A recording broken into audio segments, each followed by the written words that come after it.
Hello and welcome to the Link Up Show. It's been a while since we did one of these shows, but we are back. Guys, as you know, my name is Charlene Smith and I have two special people joining us. I'd like to introduce Dougster and Millie. Yo, welcome, B. Welcome. What you say it to me? I'm good. How are you guys? Blessed. Good stuff. And Millie, this is your We're in debut. Manchester at the minute, you know what I'm saying? Okay, what's happening up in Manchester? Let us know. Oh, just little works and that, you know what I'm saying? Busy. Working, grinding. That's what we like. Mm-hmm. Right. Big up to everyone in the chat. For anyone who doesn't know, Millie is also an Arsenal fan. So we got three Gooners up in here. Three Gooners, and we got a United man. We got a United man behind the scenes as well. But he's hiding. Why is he hiding? He's hiding. You don't want to smoke. Free Arsenal people. What's his name? And you know what? He's delusional anyway. So it's not even like there's no point bringing him in. What's delusional got to do with anything? What did he say? He'll make a good conversation. God, what's he saying behind there? I lure him in as the show goes on. You get me? How's he feeling? Rubbish. Mate, do you know, it's quite interesting because normally Man U fans are very, very vocal, but it seems like he's a bit lost for words today. Yeah, now these men only really chat when they're winning. Like these are the winners. Like you know them glory hunting brothers. You know that just only jump on board the ship. It's definitely be about me. No. It's not going to be about you now. But we're just. No, they might only chat. They might only chat when they. Bro, my phone's up down there. No, they might only chat when they're winning. Still. Literally, and then other than that, they just want to be hiding in the background, yo. Yeah. They do that well recently. They do that very well. Did very well, but as soon as we lose a game or lose to Liverpool, they man pop up with bare memes and got bare things to say. Calls, everything. They're out there. We have to hold it though. We have to just I know. crack on. What do you think about that game, Char? Exactly. Listen, I am absolutely gutted and disappointed, just for the simple fact that, do you know what? It's frustrating because we play such good football, but the only issue is we cannot score a goal. I know that. And it is annoying. Like I didn't see the home game loss coming, to be fair. Like, I thought we would have smoked them in the FA Cup. You know what I'm saying? I honestly thought we was going to beat Smoke. them. I don't know about smoke. Not smoke. I thought we'd get a result. Yeah, 100%. Even a draw. Yeah. At least Something to be positive about. Or Exactly. at least get a 2-1 win or a 2-0 or 1-0 or something like that. But I didn't see it going the other way like the way it did. Is it true, Shaw, in the last two games they've had like 60 chances? Yeah, we've had like over 61 shots and we've only scored one goal. That's it's mental. It's absolutely obscene. And they're all not performing. This is the problem. Like none of them, like Saka, Martinelli, Odegaard, they're just like Havertz. Like it's mad to say that in certain games, like when we played West Ham, everyone's saying that, wow, we miss Havertz. You know what I mean? And like it shouldn't be the case. Like considering how that poor he's been in a way, innit? That he's like people are talking like we miss him. You get me? Exactly. But just going back to what you're saying, you know, about Saka, you know, normally scoring goals. Do you think he's just tired? Because that's sort of my concern. Like he's just mentally and physically drained. Do you think that's why because even in that Liverpool game, them chances he had, normally Saka's putting those away. Do you guys think that he's just tired and worn out? Maybe it could be. He has a lot of weight on his own shoulders. If you think about it, he carries the team with a lot of responsibility, and he's so young. 100%. Maybe he needs that backup. 100%. And on top of it, he ain't got no competition. Exactly. Like, he's at training. It's like no matter whether he plays good or well, he's always going to be picked, which I kind of get. But he's got no one on the bench that he looks at and thinks, well, if I don't play well, that person, you know what I mean? You look at Man City, they've got like, you know, even with Grealish, he's got Doku for competition. You look at Phil Foden, sometimes they can play like Bernard Silva out on the right, and do you get what I'm saying? So they can switch it up with quality. We haven't got that. Like if You bring Saka off, you're bringing on Reece Nelson. The problem is as well, maybe at the level that he's at now, not having that competition where if you do have 2 bad games, you're going to get subbed. It's something that mentally, maybe some people, not everyone can deal with that. Yeah. Do you know what I'm saying? Exactly. Like, he needs not that he needs a kick up the arse because he still does everything for the team, but like I think he just needs a push. Yeah. 100%. Exactly.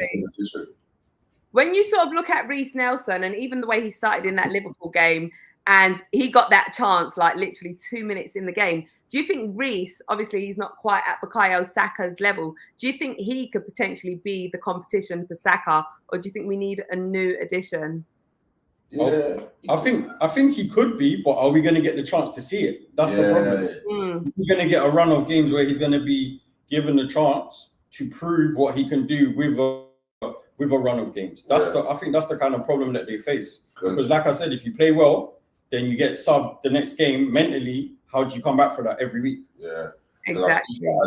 That was basically saying about like how you look at all the top 6 clubs, they all played youngsters in the FA Cup. And it's like Amari Hutchinson put that post up saying about why he left, because at Arsenal, he feels sorry for the young players at Arsenal because they're not going to get chances. And we're seeing it where Arteta is like just rinsing the hell out of this first team and not really trusting the guys on the bench to come in. So you look at Reece Nelson, giving them the opportunity. Yeah, like he's not match fit. He's not up to speed with it because he's not playing enough minutes. Like Saka needs to be coming off in the 60th, 70th minute, and Reece getting a half an hour run out. Do you get what I mean? Kind of like what he does with Trossard, isn't it? Yeah, 100%. With Martinelli and Trossard, he needs to be doing the same with Saka and Reece Nelson. With a lot of the players, so they like Smith Rowe. What's the point in bringing Smith Rowe on the 86th minute? What's that gonna do for him? Yeah, like with football, you need time to get into the game, the speed of the game. You need sometimes it might even take a player 5-10 minutes to even get to that, and then before you know the whistle's being blown, it don't make sense. Exactly. Especially when you're chasing a game, you need to win a game. So it's the expectation as well now, isn't it? Because as a club and as fans that follow the club, we have an expectation now because they've done well in the past 2 years. So it's like to live up to their expectation, you still have to be given a chance. So, like for example, he plays 20 minutes 1 week, then doesn't get a game for 3 games. Yeah. How is he meant to meet the expectation if he's not given the chances, isn't it? Yeah, it's true. Trossard's on fire, and then gets benched. Martinelli, he's not performing. Really, I'll start Trossard out on the left till he falls off. Do you get what I mean? Then it makes Martinelli sit there and think, well, I've got to step up. Then the rumours start. He's unhappy and all of that when he really ain't. But getting to that level where when he does play now, he's thinking, now I've got to do what I've got to do. You know what I mean? But he's having back-to-back, not saying bad games because he's doing his thing. He's actually running defenders ragged, but he's not putting the ball in the back of the net. So, but he's still playing. So and that is something that Arteta. Oh, sorry, what was you saying? No, so when do you switch it up? Like Arteta's just not switching nothing up. Yeah, and that is something that he was quite vocal with, saying, all players are going to have to fight for their position. So that's sort of saying that, if you ain't performing, you're getting benched and there's someone else there to take your place. But no fighting at one shot. What's going on? There ain't no fighting. It's just one way. He's just playing it one way. He's just doing it it's just one-sided. There ain't no fighting. I think the formation thing is a worry as well, because when something ain't working, where's the plan B in changing the whole structure to go maybe simplify things and get more luck at what you're trying to do? Yeah, because the inverted thing ain't working. Exactly. That is a key point. I feel like teams have sussed us out. They know straight away how we play and they're able to just capitalize on that, because I just feel like our gameplay becomes so predictable. Yeah, banker 5, banker 4, sitting. You get me? And just wait. And then when you get spring on it, same thing West Ham done to us, won the game. Aston Villa had one chance, pretty much put it in the back of the net, and that was it. They didn't do nothing for the rest of the game. And we go to lose the game. Our only blessing is that the fact that everyone is playing rubbish, so we're all still with it. Yeah, we still, because it's just as much for us to win than it is for anyone else. The only problem is City now are pretty much back to full strength. That's the problem, and they're in amongst it. So it's not your friend's back. Anything can happen. Anything could happen. One of them could get, God forbid it happens, but one of them could get injured again. But I think we've lost the spark. As in, last season when we was going into games, it was kind of like all or nothing, and I think that's where we was dominating teams because we was playing with so much like passion and no fear. I feel like there's more fear now because the expectation's higher. Yeah. And we're not good. We're not keep. Yeah. All right, guys. I'm just gonna. So there's quite a few people active in the comments, guys. Thank you to each and every single one of you for joining us. You guys have been asking, when is the Link Up show coming back? Here we are. Big up to Tyrone. With extras to come back with Millie with us. You get me? New edition. Come on, To be fair, he's been asking me to do it for the longest. Longest. Because he's a very opinionated Arsenal fan. This is what we like. I like to, Char, I like to say I'm realistic. Yeah. No, but he's realistic to the point he quits on us, but it's fine. Quit is crazy. He gives up on us. It's crazy. He was a Man City fan a week ago, bro. Oh, see? Don't listen to that. You fan in the background. Don't listen to that. You fan. Oh, hear it. I appreciate good football. I'm not even gonna blow him up because I don't want the fans that are watching the diehard gooners to get onto him, but like what Cod said there, there's a lot of truth to it. But it's all right. I get it. Wait. You know what? Hold up. Wait. We need to pause on that. He said that, and Millie's backing it. Millie's saying I didn't back it. No, he did back it because he said that he appreciates good football. Yeah, you heard what he said. So any team that's playing good football, I like to watch good football. I like to see good football. City play shit. When we was playing good football, I was backing it, obviously. But when City won the treble, he was out here in his City tracksuit. No, don't listen to that. What? That's cat. Wait. Millie, what football shirts do you own? All right, I'm gonna be real with you. I have a City shirt. What? Wait. Reason. Let me land. I know Cole Palmer, so that's why. Okay. In the mandem. So, all right. So you've got one. Cole's not there no more. Which is gifted. Remember, Cole's in Chelsea, but he ain't got a Chelsea shirt. No, that can't run. That can't run. Wait. Can we just get to the bottom of this? Have you put that shirt on, or is it just gifted to you? No, it's just there for what's it? Memento. Yeah. Memorabilia. It's there for memento, just the same way he's wearing a PSG top today. just in case,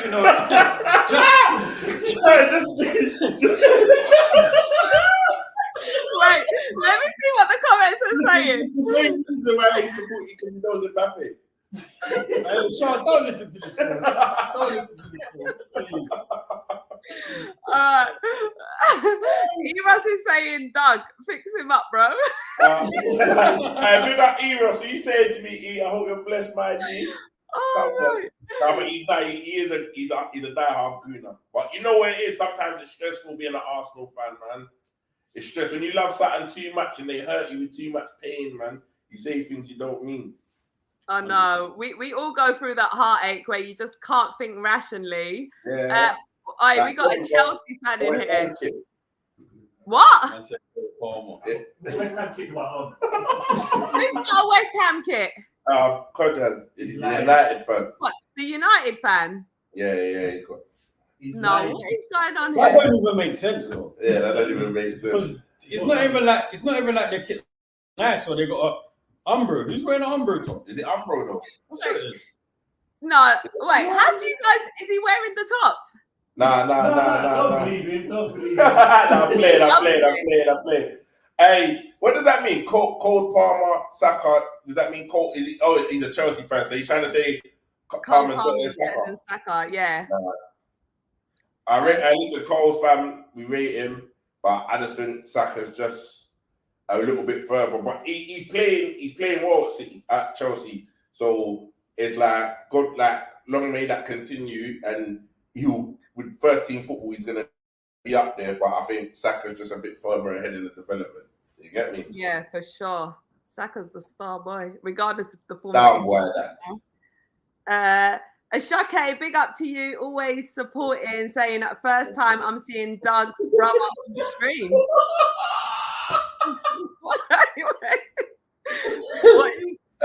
Shocking. I know Shocking is been going through so much mixed emotion right now, yeah.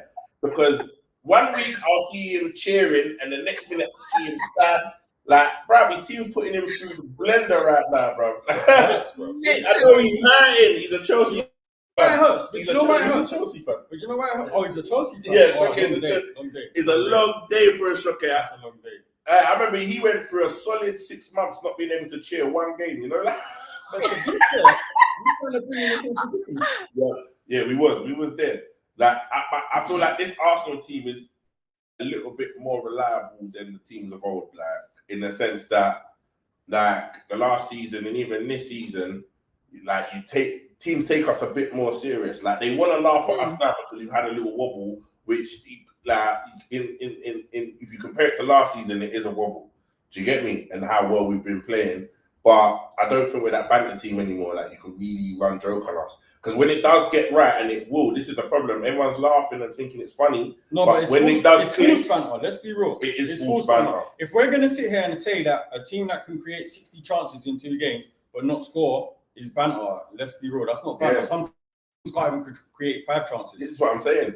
Like, I bet you Burnley right now still 0-0. Do you know what I'm saying? Yeah, I haven't even got that game on, I'll be real. I bet it's still 0-0. Oh, probably, boy. Are you going to check? Nah, my phone fell down here.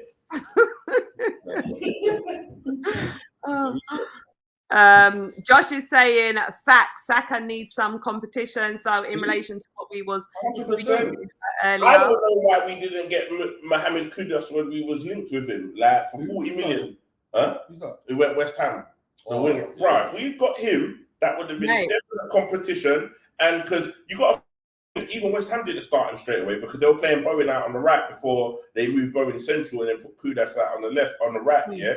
So coming to a club like Arsenal, I feel like he would have been content coming off the bench, knowing he'd have to eventually win a spot on the team, innit? Do you get what I'm saying? Yeah. So, and for 40 mil, considering we played 65 for Havertz, is like, that would have been a snip. Do you get what I mean? And he would have definitely been outright competition. I just think that sometimes I get, like, I support Arteta to the max, but some things he does I just don't get. It's questionable. Yeah. Like, even the Havertz signing, like, I want Havertz to do so well, yeah, but it wasn't the player that we needed for 65 million. When you think that player, someone said to me the other day that Havertz signing has put us back 2 seasons because it was 65 million because we don't make money from player sales. So that was 65 million out of the kitty that could have gone towards even a striker in January. We could have spent that or gone towards an out and out number 8. Do you know what I'm saying? That we would have needed. And now we're in a position where Havertz can't really play the 8 role. We spent 65 million. So we're now dealing with financial fair play where we can't just spend the money. You know, players are getting injured, so we can't rely on Partey. We're not selling players. We're in a little bit of a situation behind the scenes when you check it. Do you get what I mean? And the main factor as well is you spend 65 million, you have to play that player. It has to. That's why he's putting Partey out and putting him out on trying to do some mad formation where he's got Partey playing right back because you're trying to accommodate everybody. Yeah. And it's not gonna work. It's just obviously that it's mental. Like, I just hope that with Partey being fit and he's gonna be ready to play the Forest game on the 30th, I just want to see Odegaard, Rice, and Partey in midfield. I don't want to see nothing else. That's all. I think everyone's crying out for it. That midfield fit and healthy dominates the league. I'm telling you.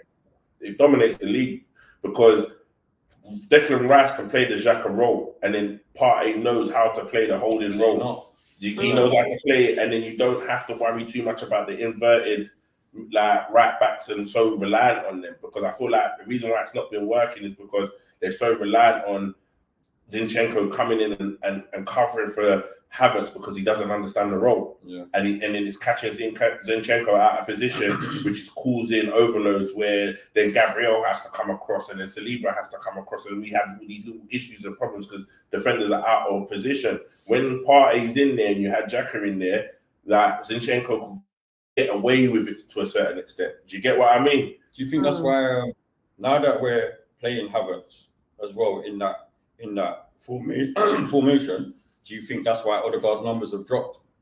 Maybe. Because remember with Xhaka and Partey, he had the freedom to just create. Yeah. Now he's having to work for it. It's almost like Havertz has the Odegaard role slyly when he's not meant to have it. But because he's so attack-minded and not defensively minded like Xhaka was, it's like Odegaard's having to compensate a bit of his game because he knows being the captain as well, he has to he can't, where he could get away with just being creative and being the captain and creating on that side, he knows he can't just do that now because Havertz is there, it's leaving Declan Rice bare. Do you know what I mean? So he has to kind of maybe switch his game up a little bit to kind of look like he's doing. Yeah, so there's a lot of madness. That's why it's just not fluid at the minute. Do you know what I mean? Yeah. Do you think it causes a bit of confusion between the players as well? Because we did see in not the game, the FA Cup game, the previous one, you know, that bit of miscommunication between Declan Rice and Gabriel Magalhaes. I think it was the West Ham game, actually. Yeah. You know, and all of this inverting, like you guys are saying as well. It's sometimes you even see like Declan Rice going to play, you know, on the defensive line and everything. Yeah. So yeah, we do need to sort that out. It's causing problems, and I think Arteta's just like, I rate Arteta, and I think he's got the potential to be a great manager, but he also he's learning. It's his first big job, so it's like there comes times it's like he's learning on the job, and it's gonna take maybe 4 or 5 seasons for him to kind of put the ego aside, understand when something ain't working, to move on to something different and learn all those lessons. So it's like, for us, it's frustrating because we just want it to click and work now. Whereas for him, he has to go through the hardship of understanding when something ain't working, understanding when like a signing ain't right for the club. Don't think you can, because I feel like he almost feels that any player, he can turn them good.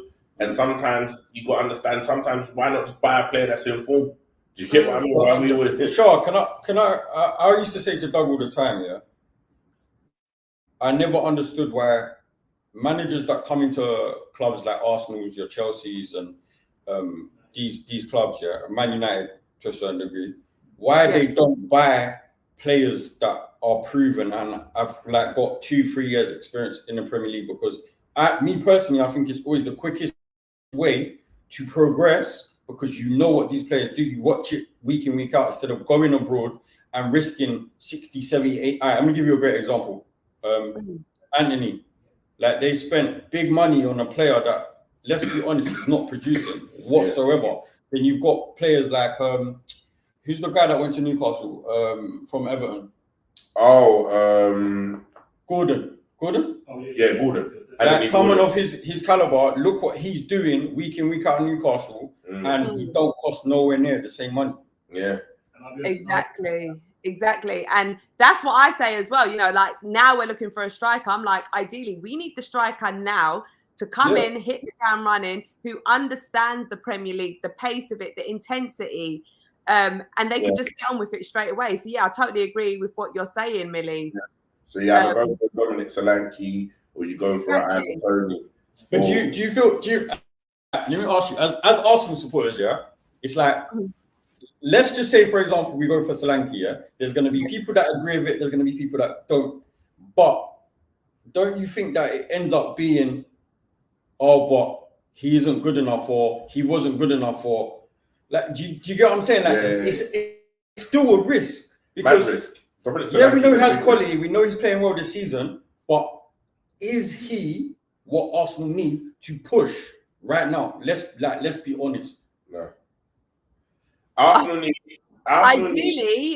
if you're doing a comparison, ideally, I would say between the two, Ivan Toney and Solanke, ideally the better option would be Ivan Toney. I think the price tag speaks for itself, you know, in that regard. Although, if you do take a risk on Solanke, I mean, he's got the height. He's like, what, 6'2" or 6'3". He is getting the numbers. He is playing, you know, in the Premier League. So it is a risk, but obviously the price tag speaks for itself. So does he, like, let's just like put yourself in his shoes. Does he come to Arsenal with all the expectation and pressure and flourish?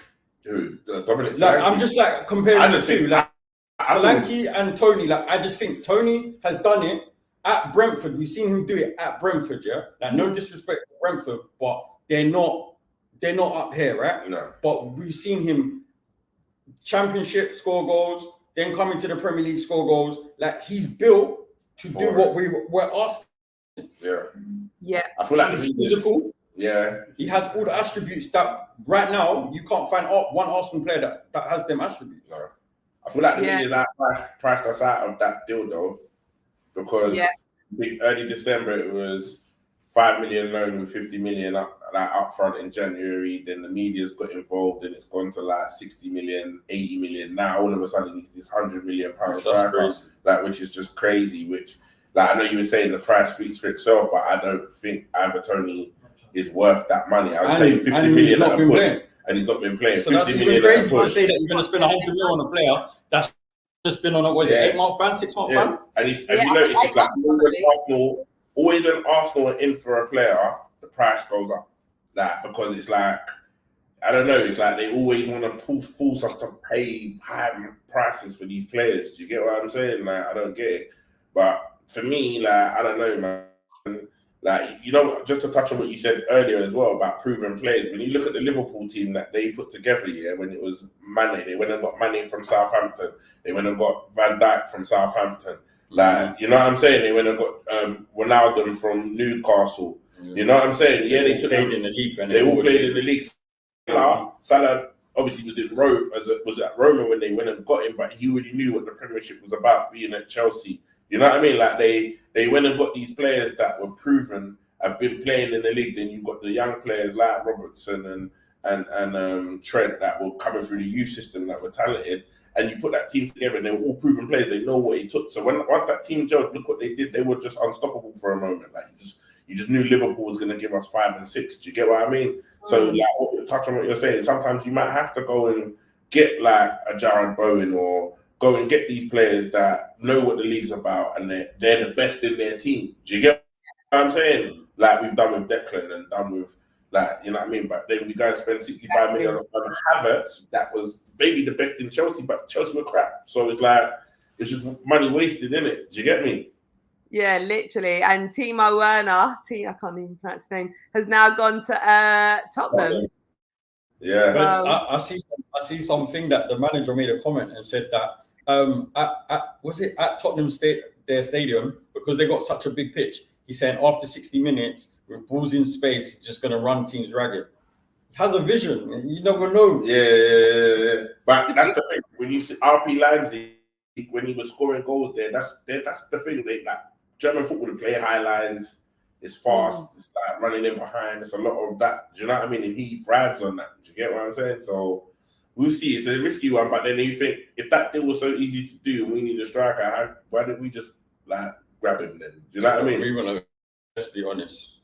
We wouldn't have been happy with that. No, we wouldn't have. But imagine we get Kai Havertz and then Werner. Can you imagine? I just need players. I just want players to come. I just need players. I just want people on the team. At this point, Doug's just playing FIFA with Arsenal. I'm just playing FIFA. Like, I love Eddie and Ketia, but I feel like his time's up right now, man. Let's cash in, get some money for him. I see Fulham were interested today. Sell Eddie Murphy. Sell Eddie Murphy and bring in Tony, you know. Like, we got to make sales. What do you not think about the Andre Anua link? I like that. Do you know? So before we move on to that, so all right, we've got issues with our striking force here. Jesus seems to have this reoccurring injury. Do you think it's safe to get rid of Eddie and bring someone else in? Yeah, they might score goals, but what if Jesus is out and we need to change things up? Eddie can do a job. I mean, are you guys not with that, or is it no, Eddie out, someone else in? You know what? I feel like Eddie can, but I feel like Arsenal's too much of a bigger club for him to carry on his shoulders. Like, he's not got the goal scoring prowess of an Ian Wright. So it's not, because remember, Ian Wright, you could say that Eddie and Ian are similar in the sense that, like, they're that small, pacey, whatever players, but Ian Wright found the back of the net. He just had an eye for goal. He was just a natural born goal scorer, which Eddie under 21s and under 23s was a natural goal scorer, but he's taken the step up to pro, to the big leagues, and it's just not going in the back of the net for him like it was in under 21s and how it was for England. You got to think, at one point, Eddie Nketiah was leading. He's like, I swear he's got like leading goal scorer for under 21s. He broke the record or whatever. He does bang goals, but it's just, I think the way that the game's gone, it don't suit for how he is. Like it's gone back to sizey strikers now. You need a big number 9 now. I think we spoke about it. If we had a prime Giroud right now, prime Giroud in this squad, like right now, we win the league. That's what you need. You need that big pacey, balls in the box, gets his head on it. Also got a bit of pace, can run in behind, and got good feet. Like you need a bit of everything, innit? And them guys like the Jesuses and the Nketiahs can only run in behind. Like they haven't got the rest to, I was so vexed watching the Liverpool game. The ball's going into feet to Nketiah, and he's just struggling with a defender on his back. He just can't keep it. Who was it? Konate was running him down. And Van Dijk. But then they didn't. Gravenberch, or is it Gravenberch? Or they played. Did Gravenberch go in defence, or was he playing in midfield? One of them anyway. I know Konate was bullying him off the ball as well. But it's like he just can't handle it. And that's the thing. Either Tony now, you put him in that situation, he's not having that. His ego alone won't let you push him off the ball. And that's what I like. Right? You get what I'm saying? And that's what we need. We need one of those, you see, like Sanchez, like middle finger strikers that don't care. Like them man will turn you inside out, slap it top bins.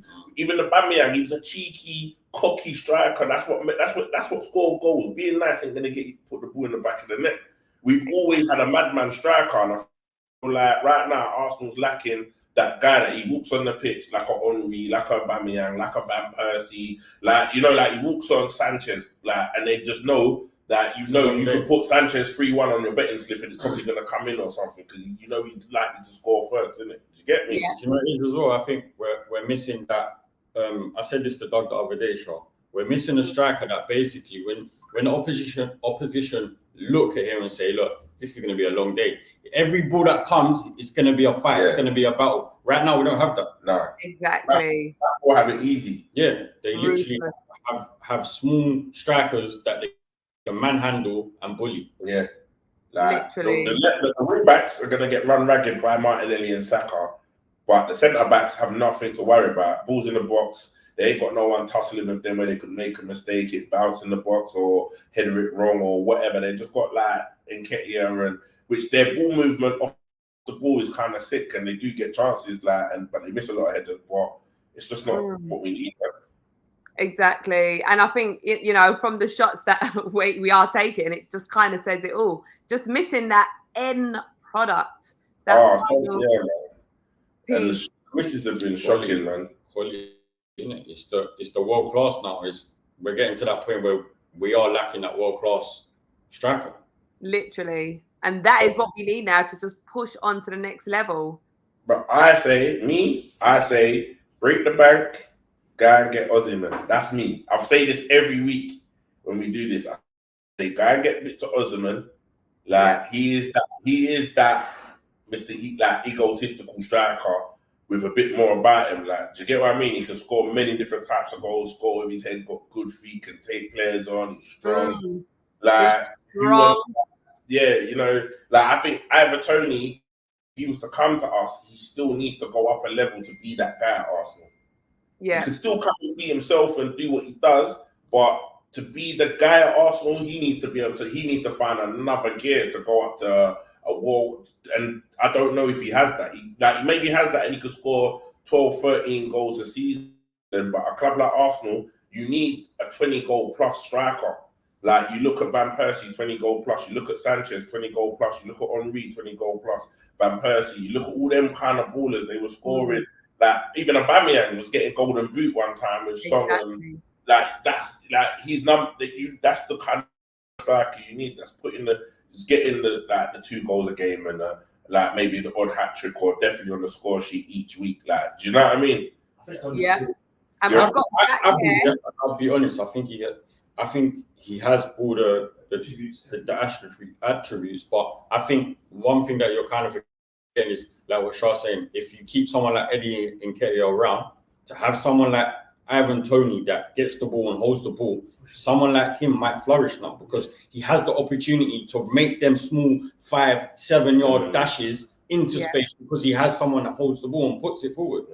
Yeah. Look at Van Persie. He grew a lot having Adebayor around. You look at Dennis Bergkamp and Henry, even Dennis Bergkamp and Ian Wright. Like, yeah, but all those strikers will always tell you Dennis Bergkamp was the magic man for them. Magic man, but as soon as the ball come into him, it glued. It gave the team a chance to get up the pitch, and he could always pick a pass. Do you get what I'm saying? Yeah. Like, we've always had there. You're right. We've always had a man that can, and that's what we're lacking. When it goes up top, yeah, like Gabriel was doing it a bit, but you could tell he was probably working at 110% last season. Do you get what I mean? And when he's not working at that like 70%, he can't work the magic he was working. Do you get what I mean? So if we was to flip it then, so taking into consideration what you and Millie saying about, you know, all right, actually maybe keeping Eddie, do we get rid of Jesus then? 100%. Really? So keep Eddie and like, when he's been though. Why are you laughing? Bro, you know what it is? Like, you're injured in the transfer window, madman. You know how much of a mad dilemma that is? As much as I like him, I get what you're saying is because you can't rely on him. Can't rely on him. He's injured against him now. Arsenal, I think Arteta was looking at Eddie Nketiah when, like, obviously we've got to sell to buy it. So Arsenal most probably think if we can keep Jesus fit, Jesus probably is the better striker out of the two, yeah? But then now, like, so you're thinking in January, in order to buy a striker, we've got to sell one. So you're thinking you're likely to get the most money out of Eddie, yeah? In terms of Eddie could maybe get you 40 mil. Like, let's say, like a Palace, a Fulham. They'll spend that because they know, I reckon he goes to Fulham, he bangs 13, 14 goals a season, yeah? But now with Jesus injured, you're thinking, how can we sell Eddie? We don't know when this guy's going to be back. Then we sell Eddie, get a striker, then we're back to having one striker. Exactly. What's this saying that the striker comes, God forbid, and gets injured? What do we do then? That is my concern. Me personally, I would say get a striker, sell the both of them, and train Martinelli up as a 10, as a 9. I thought that's what we was doing. Put Martinelli up top, bruv, and then play Trossard out on the left. I thought that is what we was going to do with Martinelli when he came, you know, back from his long-term injury, because we took quite a bit of time to reintroduce him. But sell them both. Oh, I feel like that is risky business. It's risky, but then I think Martinelli could cause a problem up top. Yeah, especially with the way he runs. Oh my God, them fast feet. Not as a sole striker, that's the problem. I think that's probably what they worry about as well. What's that, Millie? Sorry. Having like what Doug's saying, having Gabriel as a striker, he's not. We're going to see the same stuff if he was just a sole striker. We're going to see the same stuff. We're going to get bullied. He's going to get dominated by the big 6'3", 6'4" centre backs. It's going to be the same thing. Yeah. That's why we need a tall, strong, solid, clinical striker. And there is actually Zach in here who, because Doug did previously mention about Harry Kane coming to Arsenal, and Zach is all for it. He's saying Osimhen or Kane, get one of the two. Oh, sorry. Listen, I felt that when Kane went Bayern Munich, Arsenal should have went for Harry Kane. We get Harry Kane, we win the league. Like, no dropping deep. Even if he drops deep, he's got the ability to pick a pass. And when you've got the likes of Martinelli and Saka running off of you, it just changes the whole dynamic. Plus, on top of it, he's going to get you 20 plus goals a season. He's gonna score goals in the big games. He's gonna, the derbies, the big games, and he's gonna get you the goals. I felt Kane was the perfect striker for us, and obviously, he's gone to Bayern Munich, but I feel like he could come back. That's crazy. I want to know what Millie's thinking. Zach saying, it's a no-brainer. I've always rated Harry Kane. Look what he's done to us as a club over the years, but it's unrealistic to say we're going to sign Harry Kane from Tottenham. That is never going to happen. It's a deal. They made a mistake once. They're not making that mistake again. That's never going to happen. With Sol Campbell. Yeah. That's what I was saying to Doug as well. When he said it, I was like, what? But you weren't feeling, at the time, you weren't really feeling it, innit, when I said it. He is like Tottenham's main man, I swear I was saying it before Haaland went to Man City. I've been screaming this a long time because you remember when we was talking about it? I think the first time I mentioned it, you were saying, I'd rather us go for Haaland. And I think Haaland was an accident at the time. So I've been screaming this for a while that Kane is the missing link to Arsenal. but it's because of the Tottenham ties why it just wouldn't work. But Victor Osimhen, like Harry Kane, I don't think like there's any other elite strikers out there that take Arsenal to where they need to go, like in terms of that madman. I don't know, unless there's a hidden gem somewhere that pops up. But for what's out there in the market now, 100 mil plus, they're the two that I would say you want to go for. And what about the other guy that we was talking about the other day? But Bayer Leverkusen. Oh, what? Roger Anana that we've been linked to. Oh, the one that says he come out and said the other day that he's an Arsenal fan. What's his name? Char, the Bayer Leverkusen, the Nigerian striker. Bonnie Love. What? Boniface. And how old is he? He's young. 22, isn't he? Yeah, he's 22, young. and he scored a mad amount of goals. Yeah, I did hear a bit about him. I haven't watched these highlights yet. No, you're right. I'll take him. I'll take one. You know what? If you're talking about a player you'd run a risk on, Victor Boniface. Yeah, Victor, simple because of the fact he's Nigerian, I'd roll the dice on him. Why? That means he's solid and strong. There's all my Nigerians up in the chat. Hey, simply the fact he's Nigerian, sign him up and let's run them, because you see with them kind of like them players there, yeah, he ain't getting bullied. He's not having it. Everyone's agreeing, bro. I would take Boniface. He's not getting bullied. He's hard back. You see, sometimes as a club, as a country, they're crap. Yeah, they're not good as. But you know, they always have individual players that are brilliant. And I think you roll the dice on history, innit, like that they would produce an exceptional striker. And I think he would come in. Let me check and mash works. I reckon he would mash works. Bully centre backs. They're gonna hate him. He's got pace. He can score goals. He can score different types of goals. And he's 22. That in itself is a mad thing. Do you get me? Young, solid, hungry.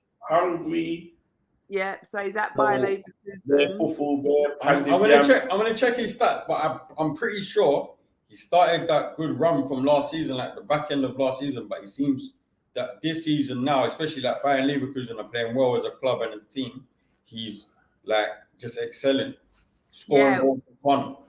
I've actually got his stats here, Millie. So he's actually I'm just getting it up. 16 appearances. Say that again. Sorry, I didn't hear you. 10 goals in 16 appearances. That's good. That's a good return. Season for 2023 season, 21 what's that? Yeah, 16 goals, 3 yellows, no reds. Played 23 games. Was that last season? Last season. 20. And I think last season he wasn't starting every game. He was coming off the bench as well. Oh, there you go. Yeah. And he's 6'3", so nice and tall. See, but do you see the difference? Like when you compare someone like that, Char, to Eddie Nketiah, like there's such a huge. The potential is so much greater. Yeah. Yeah, exactly. Yeah, no, I totally get what you're saying. Yeah, it could be the league, but then I think with strikers, look at Firmino. Firmino was playing in Germany. Haaland was playing in Germany. I think when you're just an out-and-out goal scorer and you're banging goals and you're banging them in volume like that, you're gonna bang goals. Like I don't see Nketiah going to Germany and getting 20 goals. How many times do you see players come from like Germany or wherever it's come to UK and they can't handle the standard? But not strikers though. You see dead strikers where teams will try to nick a good deal and get a striker in that maybe scored 10 goals or like look at yourselves, Man United. Like you went and try and get Holland in, the fake Haaland on the back of his 9 goals he scored in 72 games and hope that he comes good. Do you get what I mean? It don't really work. Like them things, like Firmino was peppering it up in at Hertha Berlin when they went and got him, when Liverpool went and got him. You look at Haaland's record at Dortmund was just stupid. Like so you knew he was just gonna come. That Boniface, you know he's gonna come and do a madness. Who else have we got for examples of strikers that have done it in Germany? But look at Kevin De Bruyne. When Kevin De Bruyne Werder Bremen, he was doing crazy stuff at Werder Bremen. Where did this is like going back far. Where did Edin Dzeko play before he came to the Premier League? Edin Dzeko was Was he in Germany? I think he might have been. When he like Wolfsburg or someone like that. Yeah, he might have been at Wolfsburg. You know, we could check it. You want to Google it? But no, my point is, I think strikers in Germany do have good potential. Mm. And look how much people agreed with Boniface. Yeah, he seems to be quite favoured in the chat. How much do you think Boniface is going to cost us, though, Char? Oh, big The money. thing is, see, my concern is the fact that we need a striker. I think the price just automatically goes up the moment we put in a bid. It's like, We're gonna get our pants pulled down, whoever we go for. Like, yeah. we need. I feel like our main targets for players' positions right now is we need a striker and a number 8. Yeah. What about left back? It's a championship. When he be. As championship there for you, Rennie. He's loving it, mate. Leicester's been doing amazing. They're like top of the table. They're gonna get promoted. They should be though, isn't it? Let's be real. Yeah, they should. With that team, They never should have gone down. they got a good side at the minute. If we're spending money, go for it. Yeah. So common seems to be either Boniface or Osman is what is sort of preferred. Guys, what anyone for Solanke? I'm not gonna lie. I didn't see one comment. Nothing against it. But Char, I think it was me that said it, or I can't remember who said it, but Solanke, one, it doesn't fill you with that fire of like if we got Solanke now, 2 bad games and the whole fan base is gonna turn on him. Like there will be no patience for Solanke. Do you get what I'm saying? And it doesn't fill you with joy. Like we got Solanke and then we went and paid like let's say some stupid money like 55 million for him. I'll be pissed. You know what it is? I feel like if you're buying someone like that, there has to be that marquee signing before that. Yeah. There has to be that signing that everyone says, okay, cool. They see there's a problem and they're trying to solve it. And he has to come. He's the player that comes next for the potential. Do you get it? Like you go and get Solanke, you better go and get the Barcelona midfielder that plays. What's his name? The Barcelona midfielder, not Gavi. The other one. You know the Dutch one. That Man United was interested in. What's his name?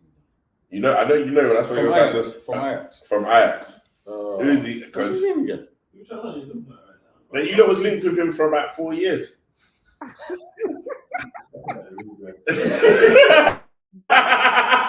You know, De Jong.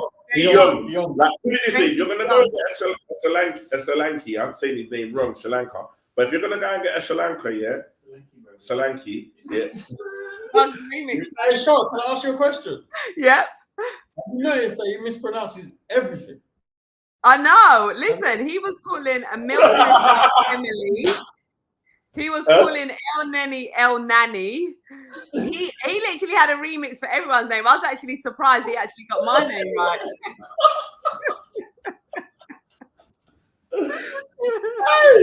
What did you do, Millie? What was I calling Emily Smith Rowe for time? Yeah, and I was like, what? I was like, yeah, so Emily Smith Rowe. And you know what makes me laugh? Yeah? He so runs with the wrong name. It's like, are you alright? Oh, mate. And there's quite a few of them as well. Yeah. Oh, mate. No, but listen, you gotta get Frankie de Jong. You sign Frankie de Jong to play in the 8, yeah? Go and get Sri Lanka, yeah? But if you're not gonna go and put them hey, go and get Sri Lanka, yeah? If you're gonna get man, then you better go and get a midfielder like that. Go and get what's the other one? See, even the Douglas Luiz signing doesn't fill me with mad joy. Like I don't feel like I don't know, man. I don't know. Like I just feel like it's just he's doing more at Villa, but does he come and better Arsenal? Do you get what I mean? Is he better than what you got there now? No, there's no point. Like I just don't feel like he betters what we got. Like I think it's just another option. I don't think the Jong is better than what you got. But the thing with Jong is that from being in that Ajax team, they know how to play boppy football. Like you think you get him in that midfield and then he'll link him up with Odegaard and got Rice sitting. Like he is probably an elite level midfielder.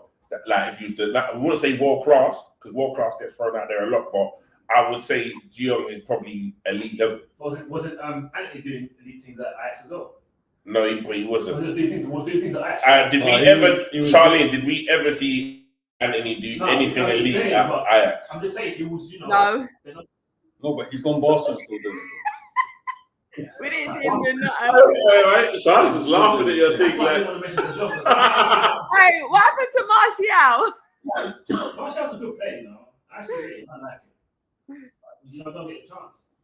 He don't get a chance. He does get his chance, but I've probably. Ain't he got a testimonial coming up soon because he's been there that long? Bro, you know what? It's like Reece at Arsenal. Remember, Reece has been there since like 13 years old. Remember, from time. Don't you dare compare. I'm just saying. I'm not comparing this. I'm just saying. Don't compare Reece Nelson. Don't compare Reece Nelson. I'm just saying.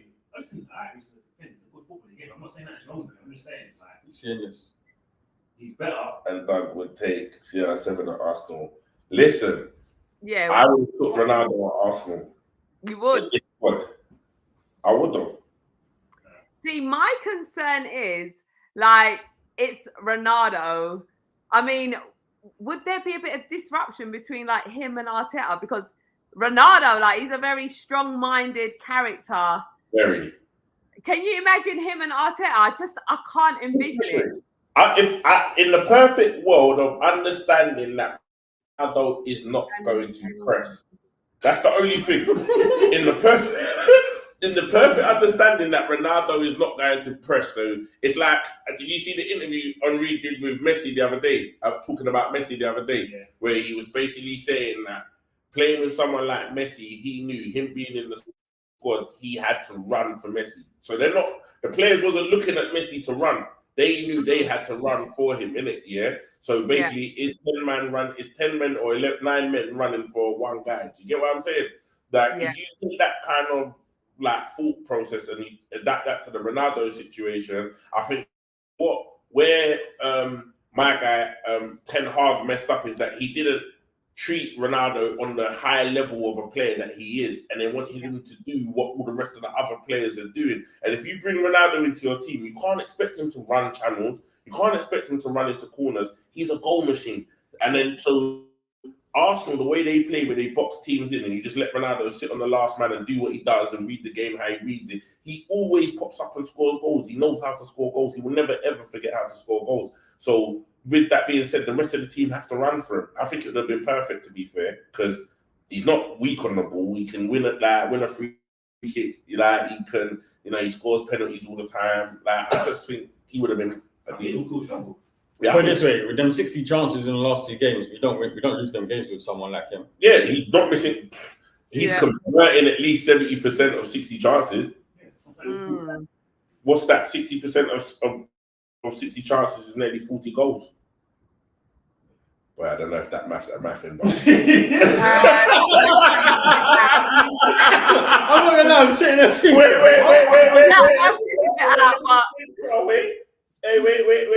What was it? 64 chances. 61. 61. 61, and you said 40. So do 61 times 40%. Well, that's a 40%, yeah? Yeah. It's minus 24. 24, so 61 minus 24 is 40 goals. See, my maths is pen. It's not. It 61 take away 24. 61 You're minus slightly 24. out. All right, wait, let me work it out. 61 minus 24 yeah. is 37, so I was 3 goals out. Moving on swiftly. 3 goals out. You're not going to do me for 3 goals. He still scores 37 goals in 3 games. Yeah, but it's just we know that signing is not. Nah, it's not logical. It's not going to happen. Yeah. And I don't know, I just can't really see it fitting in. Like, we've got such a young team. And when you think about, like, players like Aubameyang, who Arteta got rid of, can you then see him bringing in someone of, Ronaldo's character? I don't know. I can't see it for some reason. Nah, Arteta, for whatever reason, doesn't like those type of, like, players. But I feel like later down in his career, he's going to have to love those type of players, because those are the type of players that are going to work magic. Yeah, exactly. Sorry, Eros, I'm not ignoring your comments, but there's quite a few, so Don't take it personal, darling. But I think Hey, well, Eros, hey, what you trying to stick it on Char in the comment section, fam? What you scared? on to me. Love Arsenal, but they are gonna sign some off-brand player we never heard of. Now, prior to us coming live, we was saying, you know, when you sort of look at someone like Takeru Tomiyasu, we didn't really know too much about him, but in my eyes, I love him. I think he is amazing. Do you think Arteta is sometimes good with these decisions of, you know, signing these players that we don't really know too much about? He has been good, like, and I think we have to kind of be light on him because he's been good, like bringing in Ramsdale, Tomiyasu, like the signing Timber. But the thing is, like, yeah, he made a mistake with Havertz, which is one out of how many signings he's probably made. Well, you can't say that yet, though. You can't say that. Well, with Havertz, we ain't even giving him a season. No, but I'm a Havertz fan. I can't lie, but I just don't feel like it breaks up the fluidity of the team, man. What? I mean, I want to get both your thoughts. What do you think Havertz's progression has been so far? I mean, obviously he's coming from Chelsea, where the whole Chelsea team has been and still are underperforming. He's coming to Arsenal, obviously because of his price tag. There's a big expectation on him. It took him a bit of time to, number one, even get his confidence up. You know, his confidence was so low, and now he has started scoring goals. I mean, what is your whole take on Havertz? Do you know what I like about when I watch him play? Yeah, and look, I think the problem is, like you said, price tag, and he's not a player that when you watch a football game, is going to light up the pitch, right? He's not going to do that. Mm-hmm. But what I kind of do see from him and what I do like is when he gets into certain positions, he's giving other players dinner. They're not finishing. Yeah. Because if we go back to these chances that we've been having, like I think it was I don't know if it's the Liverpool game or the West Ham game, but every time he broke through and made good runs, he was finding players in the box. So if those players convert those goals, we're not sitting here really talking about him no more. Because week by week his assists and his contribution to the team is getting higher and higher. So could a lot of his slack be because other players are not performing? True. Mm-hmm. Exactly. Because I say Saka, bringing them up again, Martinelli, even Trossard coming off the bench, but it's hard for Trossard because and you just expect man to come off the bench and work magic.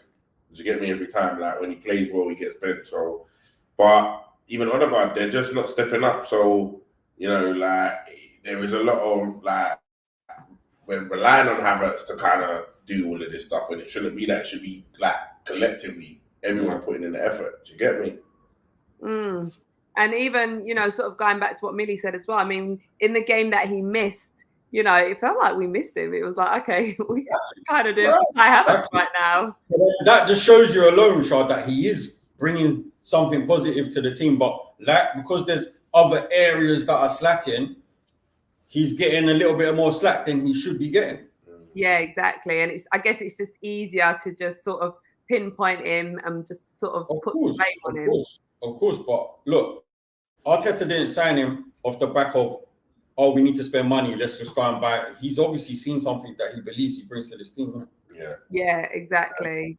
And Ashley is also in agreement saying, no, Havertz will be ready. I've seen improvement already. He'll get better. Trust me, 100. Also saying Havertz just needs love and time. Love and time. You know, reiterate that. Ashley doubled it up. Yeah. Nah, it does.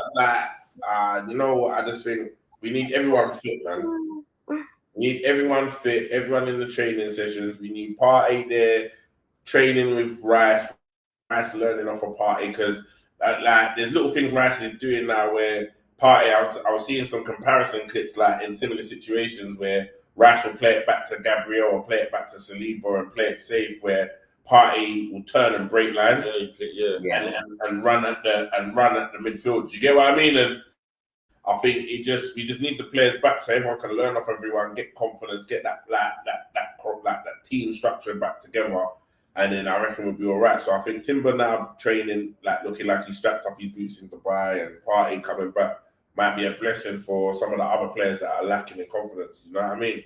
Yeah, absolutely. I mean, it'd be great to just get the whole team fit, back, ready to go. I'm really missing Timber for sure because that Bruh. It's like we've little been bit teased that we with him. saw of him, huh? It's like we've been teased with him because we ain't even seen like hardly. What have we seen really to get mad excited about? We know what he can do because we've seen it. Yeah. But it's the fact that he got injured so early in the season. Oh. It's like a new signing basically. Yeah, it is. Literally. I mean, because from what we saw in the Community Shield game, I was like, okay, is this what we're doing? Is this who we're bringing in? And then literally it was the first game of the season in the Premier League that he got injured. And it was just like, mate. Got injured at left back as well. If he's been playing right back, he'd be fit now. Yeah. You know what I mean? Like, you know what I'm saying? If he'd been playing right back, he would have got injured. Is he out of both position? now? Right. But I know it sounds nuts, yeah. But like, correct me if I'm wrong. But swear, like, you know, playing like with your opposite foot on the opposite side means that when you're playing certain passes, your body and everything has to move in certain different. You got to be in different positions to play different passes with your stronger foot. Yeah, so almost you're like having to like contort your body, move your body, turn your body in different ways to play passes, in it. So it's like if your body's not used to that, there's no wonder his knee went. No, Bro, they train. Bro, he's probably done that his whole career, playing in different positions. Yeah. If it was you now, I'd understand. I can play anywhere on the park, bro. Anywhere on the park, on the pitch, I played it. Yeah. Where have you taken the penalties, Doug? Me? Yeah. I ain't missed the penalty. You don't see my penalty record. You ain't missed a penalty. How many you took? No, that's why. I've got penalty footage. No, I'm saying how many have you took to say you ain't never missed one? Took about well over. Why? I've seen them misses, yeah. You're saying 5 out of 5. Yeah, that's still 100% conversion rate. You liar. More like you've missed all 5. Which penalties did I miss? You posted it on your Instagram. I've seen you miss. Oh, but that was a joke. That was a prank. They were some Thomas Partey. That was just content. Nice I was doing that for content. I don't really. Miss. Millie, have you seen him play? Hey, Doug? Yeah. Not in a long time, but we used to play together years ago. Oh, okay. That's the levels I used to play together. Years ago, yeah. And then what happened? Did he get dropped? Wait, what team was it? I can't answer that. Say that again. What team was it? You know, some of us moved on and progressed, and some. You say what team was it? Sammy Montague. That's a new team. No, do not. Big up to Eros. Thank you so much for the super chat. I mean, I guess you're getting a bit annoyed that I'm not reading your comments. So you're like, let me just go for a super chat. So big up to you each and every time. There you go. It's hair. Wait, actually, to be fair, I did actually used to watch Doug play. Come on, see what I'm saying? When he's at the Dons. Yeah. But to be fair, no. To give him his dues, before the Dons, what's that team he used to play for? Oh, Stretton Stanley. He used to score goals every week. Really? I went through. You know when you go, I think every player has a season, yeah, where you go through that magical season where everything you hit just don't miss. Yeah. Right. We will sign you up for Arsenal. Oh, what? You see me in this team? See Prime Doug in this team now, Arsenal team. Mental. Yeah, everyone mental. Yeah, dancing every week on the sidelines when I score goals. Every week without fail. Eating the giddy and all that. Really? There you go. Look, Doug can be your forward to Arsenal. No, just messing, Charlene. You are good. All right, that's all right then.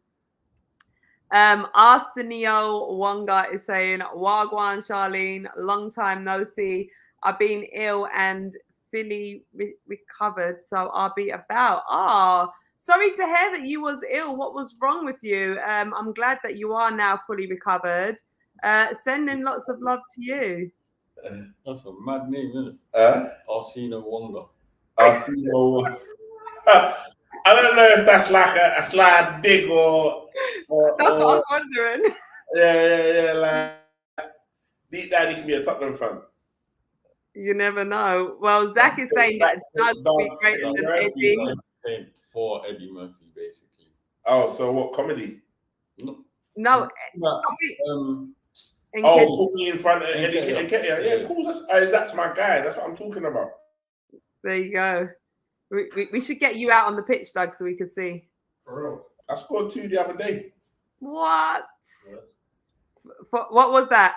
For no, because we already just had this conversation. You already had this conversation. Graham Rob, thank you so much for the super chat. Greatly appreciated. Go on, what was the conversation, Millie? Spill the beans. Right. I was meant to go and watch his game the other day, right? Yeah. Didn't get a chance to go and watch it. But he was very happy to call me straight after and tell me that he scored 2 goals. Obviously, I'm happy for him. But the way he said it, I was expecting to watch the video and see, like, weldies. Yeah. I just saw... listen. 6-yard tapping. Listen. I saw 6-yard tapping. Listen, right? Love it. Be in the right positions to score goals, especially tappings. Listen, I'd rather score a tapping than a 70-yarder because the 70-yarder means I was desperate. Like I shot from so far. Do you get me? Being in the right position for the setup play and being there to tap it in is like that's just positional play. You get me? That analysis. And I have elite positional play. That analysis was crazy. Man said shooting from 70 yards. Can you show me someone that shoots from 70 yards, please? Is that even physically possible? Do you know what? It's Millie's reaction as you was talking. He's just like, yeah. That's an analysis as well, you know. I know man meant to say analysis, but anyway. As we move, I said that analysis is crazy. No, but that's what I'm saying. You've got to be in the right place to tap them in, and that's what I do. Like I feel like my awareness and how I read the game is crazy, so I'm always in the right place, and you've got to be in the right place to miss a man score them. You get me? Yeah, no, do you know, to be fair as well, like I remember when I used to come down and watch the Dons games and boy, Doug used to finish. I can't even remember clearly. I remember like him finishing and just being like, lean on a man. Come on, see, shut our nose. No, these man try to tarnish my name, Char. Millie is also a player as well, ain't you, Millie? Yeah, I try. I do my bit. I try. Nah, he's a good player. He's actually a good player. Really? Do you go and watch him? Yeah, I've watched him a few times. I'm on the ban right now, Char. Oh no, what happened? Yeah, I got a straight red card just before Christmas. Oh mate, what did you do? Just a bad tackle, to be fair. Oh, mate, make sure you come back. You know what his speciality move is. That move where Hazard used to step across players and win the ball. Yeah, that's Millie's go-to. That's Millie. I need to come and see him play. That's because he's the Hazard Bunda bounce. Man said Hazard Bunda bounce. The Hazard Bunda bounce. And I know people in the chat know exactly what I mean. You get me? Yeah, you know, anyway, he steps across and then sticks his ass out and then runs off with the ball. That is Millie's speciality. He mastered that. You know how many men I've seen deep possessed like of the ball from with that move? You better make sure your bunda is solid, you know. Do not let me just killing you right now. Hey, he's not gonna make someone make memes out of this. Shark always trying to sound so professional this way. That's why you got to I'm actually being professional. When you come off the live, Shark will be like, yeah, because you got to make sure your back off is ready. You know them way there, fam. Like. No, it's important to have strong glutes. I'm dying. To make sure your bunda is solid, my God.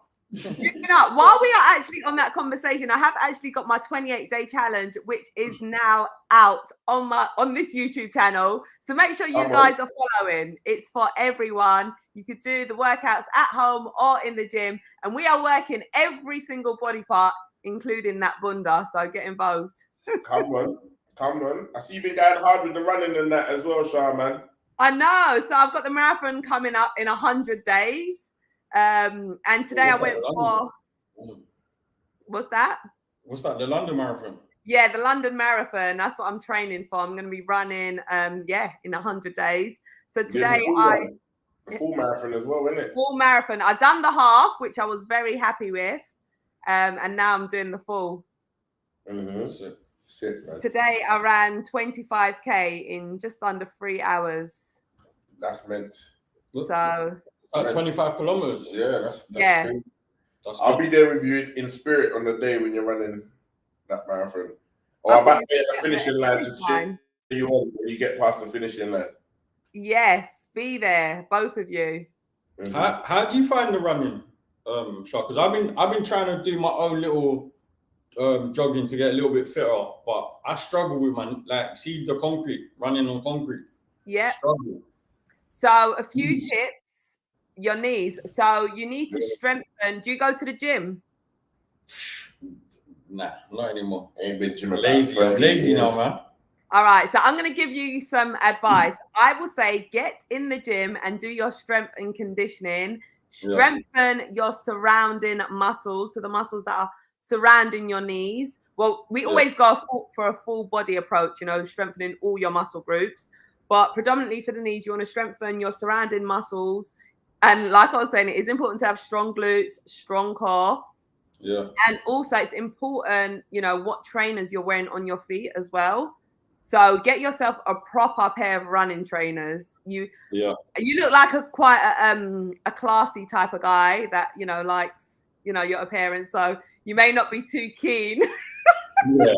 On the running trainers. Oh, I thought you were chatting about me, Char. Listen, I love the way you dress. It's not even I feel like with running trainers and stuff like that, it ain't about the looks. It's obviously what it does for your feet, isn't it? That's the main thing. Exactly. So the ones that I'm wearing at the moment are amazing. Like, honestly, I noticed a difference straight away in terms of my speed, in terms of my feet as well. Because when I had on the wrong trainers, I was getting blisters on my feet and my feet were actually sore. But also it's important for like your hips as well. You want to make sure that you're landing properly with the right footwear, so you're not injuring your knees, your hips, and all of that. It all gets quite technical. What running trainers do you have? What brand are they? Oh, okay. You want me to be promoting brands out here, but I don't mind. Char's like, I ain't promoting shit till I get a check. Exactly. Pay me. Yeah. This ain't no brand deal, but at the moment I've got a pair of Brooks and they are so comfortable. So I will send you over the link to the ones that I've got and you can check them out. I'll be jogging in Balenciagas, blood. I don't know how good they are for running. They're probably more of a fashion type shoe, but the runners.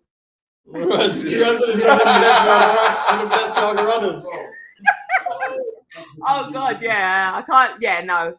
When you see the ones that I'm running in, you'll see the difference. Even like the soles are really thick. Okay. So, you want to go for proper running trainers. And be mindful as well, because sometimes when you go into some shops, it might say running shoes, but it may not have the correct sole, and they might just be for like short distance. Okay. You want something that is, proper supportive of your foot as well. Okay, cool. Thank you. So man can't be running in 110s. Let them know. Oh no, I wouldn't recommend those. I'm not really too keen on 110s actually. Nah, they're not. I find them very big. They hold the title running trainers, but they're not running trainers. More of a fashion type thing. Especially the black ones.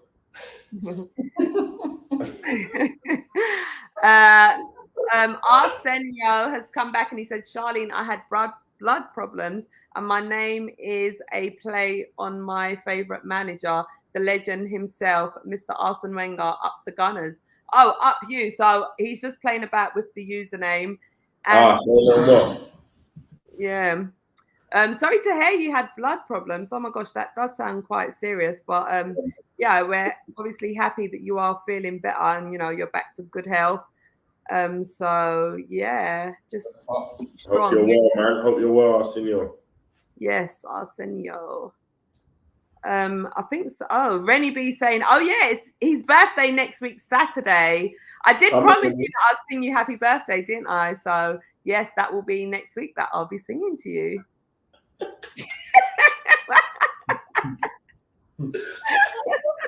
Any excuse to sing, bro.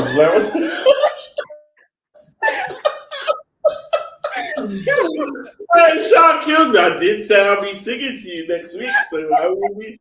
Any excuse? I'm surprised you've left it this long. I think it's because Mike is here while you haven't jumped out and break out. Oh, bro, any excuse, bro. Any excuse to break out into song. Well, I haven't yet had a chance, Doug. I mean, we've still got time.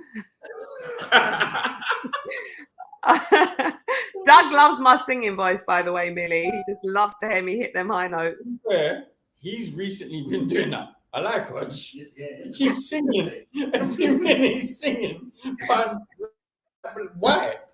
Huh? So you're getting onto Sharp. You've been doing it. You just blab me up. All right, what has he been singing? Like random songs, random. But he would do it, and it's like, okay, cool. But then he's still going. No, the worst part is that I make my own bits up. That's the worst part. The worst part is I'll sing a song and then once I've got the tune and that, or the theme of it, and I'll just start adding next words. But yeah, I'm in that zone. I get it from Char. Yeah, I've rubbed off on you. Oh, mate. Maybe we could end the show for sing song. Oh, crazy. Question here. Zach is saying that Doug win. Hey, Contra's on The Voice. Oh, listen to him, man. What, he can sing? Yeah, but. Oh my God, we can get him to sing behind the camera. And if he sounds good, then maybe we can hit the button and he could turn around. Oh, he say hit the button and I turn the camera around.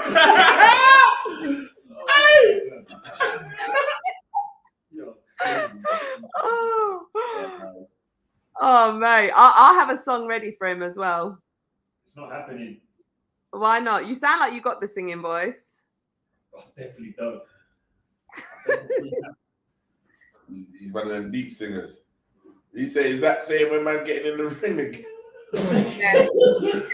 He's one of the deep singers. That was a bit of a whack. Was that a bit of a whack? Yeah, that was a bit of a whack. What does that mean? I don't know, start back boxing and do the cool training and that, and then see how we get on from there. But I'll get back in the ring again. Maybe start my 28-day challenge. That might motivate you to train. What, for boxing? Yeah. I'm gonna start the 28 days, but I don't know if I want to fight again. Okay. Some love here to Arsenio. Guys, put your love hearts up in the chat for Arsenio. He's been through a difficult time, so send some love. Eros is saying, I'm wild. I'm a wild child. Wait, how did you pronounce his name? Eros.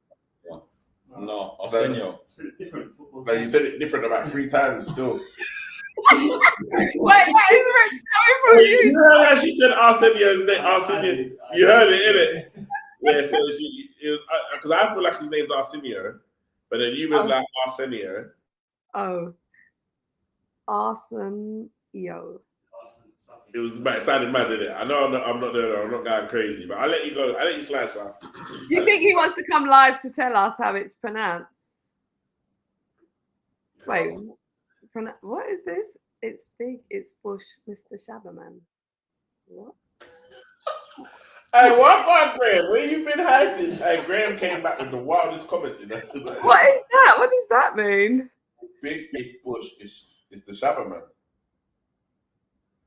All right. See?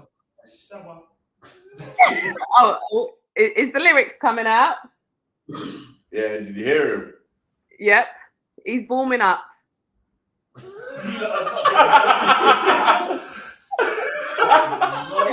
No, the way Char's proper trying to instigate is killing me. No, it's because I know why she wants to sing. Char wants to sing. So she's waiting for someone to hold her hand to do this thing. Like I know Char too well. She's trying to instigate a little sing-along. Who wants to hear me sing? If you want to hear me sing, put your microphone in the chat. Yeah. Put them up in the chat. All right, we've got someone saying, so Zach is saying smoke KSI. Yeah, Oh, fight KSI. No, we can arrange that still.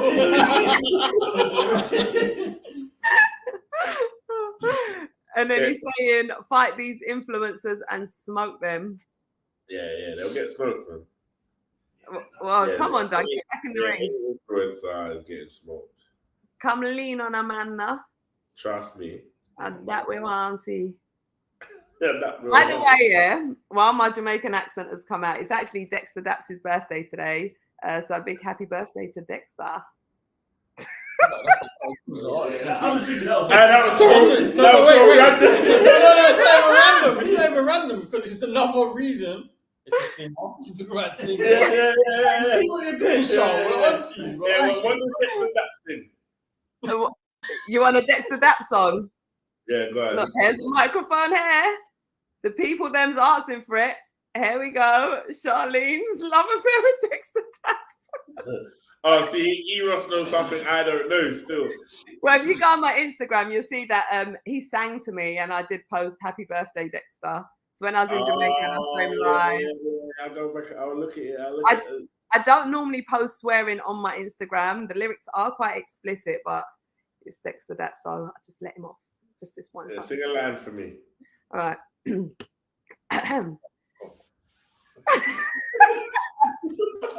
I haven't even started singing yet, Millie. No, it's the cough. She's been waiting for this moment for the longest. You heard it, innit? Now I feel too hot to sing. No, let's hear it. All right. I've actually got a bit of stage fright. All right, let's go. Me nah leave you. Me, I love you forever and ever. Hey, man, you cut the line. Hey, what's going on? Hey, cut the line, man.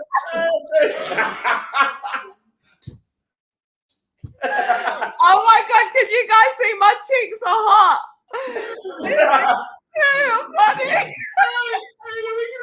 Too funny. I know the wickedness that kills me. Char feels that she's A grade level singer. So that's the hey, the levels is high. I'm a bit better at singing Mariah Carey. No, go on then. Go there, Char. All right, pick the song. Mariah Carey. Yeah. All I Want for Christmas. That's what it was. Oh man, Christmas is over, and that one's quite hard to sing. It's nice.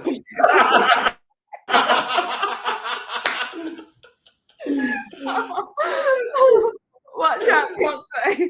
No, you know, I think I sound better when it just flows naturally. Yeah. When it, and to be fair, when it does, when you're not put on the spot and you just let it, it just comes out. It is better. Yeah, exactly. Do emotions. All right, let me do another one. Yeah. Let me do one of my favorites. Do you want to do it off camera? Do you want to do it off camera? Would that help? What, turn my camera off? No, it's up to you. Would you rather do it off cam and sing, or do you want to What, do by myself?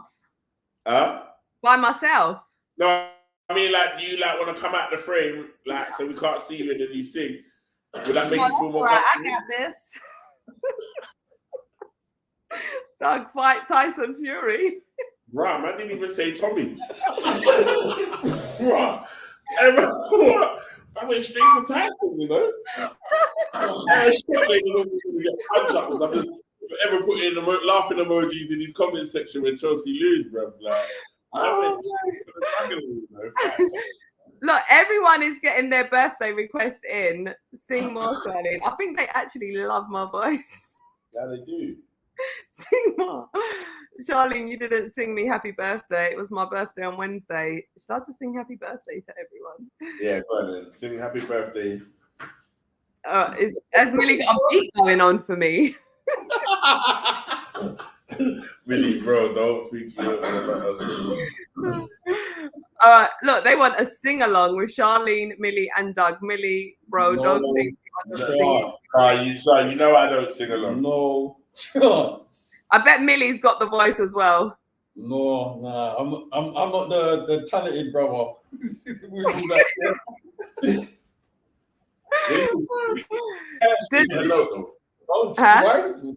Don't listen. Millie could actually hit a note. Don't listen. Can he? So your brother sings, well, makes music. Yeah, I'm sure you get in the studio with him. I ain't got that confidence. I ain't got your confidence. It can all change today. Wait. Millie gonna sing Dexter Daps for you, Charlene. Actually, I think he is Dexter Daps.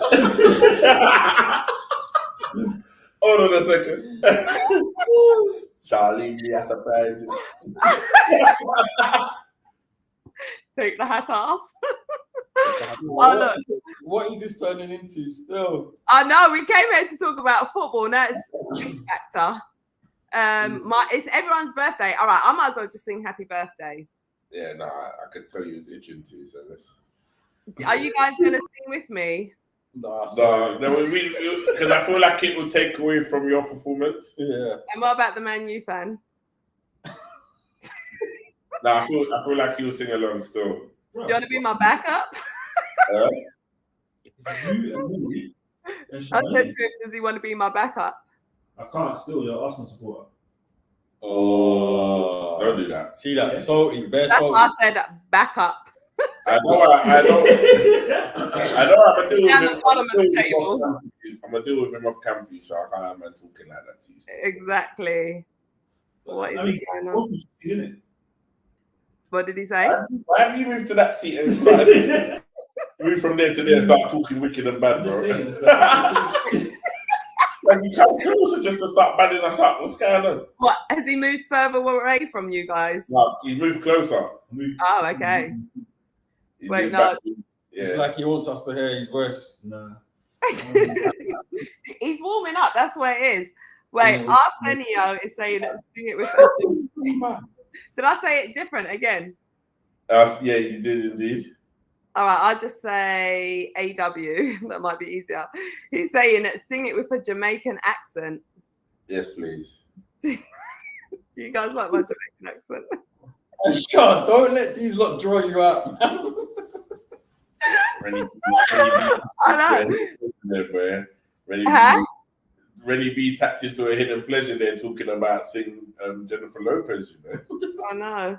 What kind of request? Rennie, what kind of request is that? That's why you know the championship. J-Lo. I actually used to listen to J-Lo. All right, I'm going to sing. Seeing as you guys are so lovely, always tuning in, especially like on these last minute spontaneous shows, I'm going to sing you a big happy birthday, all right? So this is to everyone who just had a birthday recently or has a birthday coming up, all right? Happy birthday to you. Hey, you knew that was out of key. You knew that. What happened? I'm done. I'm done. Because, yes. Hey, Char, haters are going to be haters. Don't watch that.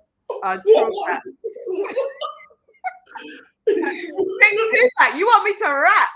You want me to go from being a singer to a rapper? Do you know what? I will let you guys know a little secret. Like when I'm out on my run, sometimes you just got to do what you got to do to get you through. Mm-hmm. I'll be like literally running down the road and I'm just singing out the lyrics. Like just randomly. What are you listening to? Boy, you don't even want to know. I know Bear Drill. No. I know. I got a mixture. I know it's Bear Drill. You be talking all posh online and then listening to Bear Drill music running from your balaclava. I mean, it is quite cold out here. No, I've got a mixture, but yeah. There you go. Look, birthday cakes up in the chat. Mm-hmm. Darling, oh my days, I spat my drink out. Yeah, Does anyone want to come live and drop some lyrics? Let me know. Tupac is his older brother.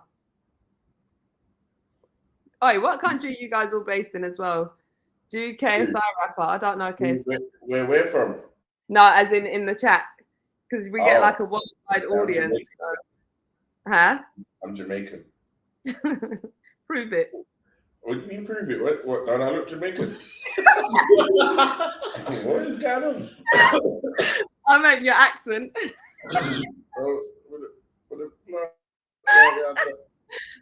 All right, ticked. Charlene listening to that roadman music. You already know that. Yes, see, Ross knows. We know you too well. Meow is the source. Man, a London. Oh, wait, who said that random one in Meow is the source? Graham. Now, Graham's been said, like, we need Graham to really explain some of the comments he's been leaving today. Because Graham's never normally leaving comments like this. Graham's normally very, like, you know what I mean? I need to know what Meow is the source means. Yeah, let us know, Graham. And look, all right, so we've got. Unless that was a slide in. Oh, no. Graham is in Ghana. Big up to our Ghanaian family. Ross. Is Ross in Washington, DC? Yeah, he is. I remember him talking about that last season. Yeah, I kept thinking he was in the UK, like Ireland or Scotland for some reason. Big up to our Washington, DC family. Doug, do your Nigerian accent. Should we have an... I can't do that to my brothers. I can't do that to my Nigerian brothers. Oh my guy. I am terrible at doing accents. Drop your Patois accent. When you came back from Jamaica, you was moving wicked and bad the other day. Who, me? Yeah, have you still got it, or have you? I don't know what you're talking about, darling. Bro, I've come back from Jamaica. Also, she was like, "Wow, I'm done here. What you said? I'm gonna just get cool soup on a curry board." See, you like as well. See. Okay. So Eros was in the UK in October in Paddington and loved it. I'm happy you enjoyed it over here in the UK. And Rennie, yep, we know you're from the UK. Love this. So, guys, what are we saying now? Guys, the Arsenal team is out in Dubai for some much needed rest as well as training. What are you expecting to see when they return back? When are they back? I don't actually know the date that they're back. They're out for 2 weeks, isn't it? Yeah. No, right. They're back for Crystal Palace at home. Yeah, which is on the 20th of January. Yes. Ain't an easy game, bro. Ain't an easy game, but I'm expecting 3 points. I'm expecting some form of change. They've been training, so hopefully there might be some tactical changes. I just want them to come back serious. Come back serious. You know, if we don't, you know, and City catch fire and Liverpool like we can fall off, like, because everyone's so close, you can easily just fall off the pace, and because you're halfway through, it's going to be harder to get it back. So I just think just come back serious and ready to go. Yeah, and Eros is saying perfect timing for Dubai training. Let's get back to form and body these men from Palace. And I mean, yeah. Oh yeah, I wouldn't mind him.